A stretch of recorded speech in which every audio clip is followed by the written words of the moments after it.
வாய்ப்புகள் நமக்கு கிடைக்கும் போது அந்த வாய்ப்புகளை நம்ம தவற விடக்கூடாது இல்லையா?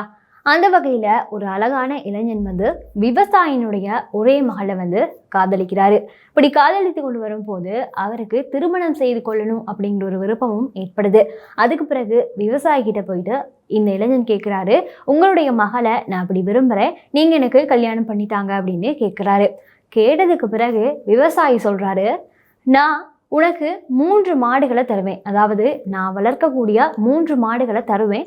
அந்த மாட்டினுடைய, அதாவது ஏதாவது ஒரு மாட்டினுடைய நீ வாழை தொட்டுட்டீன்னா உனக்கு என்னுடைய மகளை நான் மனம் முடித்து வைக்கிறேன் அப்படின்னு சொல்லி அந்த விவசாயி சொல்றாரு.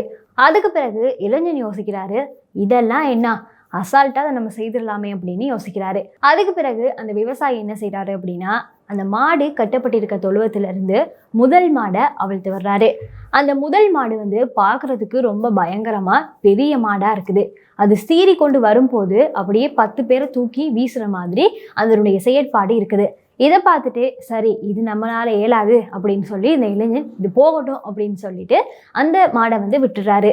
2வது மாடையை அப்படியே அவிழ்த்து விடுறாரு. அப்படி அவிழ்த்து விட்டதுக்கு பிறகு அந்த மாடு முதல்ல பார்த்ததை விட ரொம்பவே பயங்கரமா பெருசா தன்னை கொலை செய்ய வருது அப்படிங்கிற ஒரு பயத்தை ஏற்படுத்தக்கூடிய வகையில அந்த மாடு இருந்திருக்குது.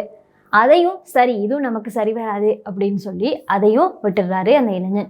அதுக்கு பிறகு அதான் இன்னொரு சான்ஸ் இருக்கே, 3வதா ஒரு மாடு வரும் இல்லையா, அதன்ட்டு வாழை எப்படியாவது நம்ம பிடிச்சிடலாம் அப்படின்னு சொல்லி இந்த இளைஞன் மனக்கோட்டை கட்டிக்கிட்டு இருக்கிறாரு.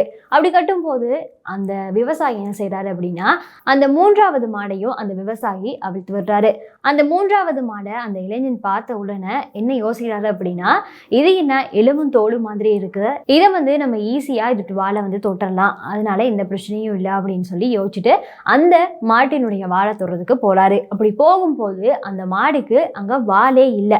அப்பதான் இவர் யோசிக்கிறாரு, நம்மளுடைய வாய்ப்புகளை நம்ம தவறவிடும் போது நமக்கு அது கடினமாகவும் இருக்கலாம், அதே சமயத்தில் பிறகு பார்த்துக்கலாம் அப்படின்னு நினைக்கும் போது அது நமக்கு எகெயின்ஸ்டாக கூட இருக்கலாம் அப்படின்னு யோசிச்சுட்டு இந்த இளைஞன் தன்னால் முடியலை அப்படிங்கிறத அந்த விவசாயிக்கிட்ட ஒப்புக்கொள்கிறாரு.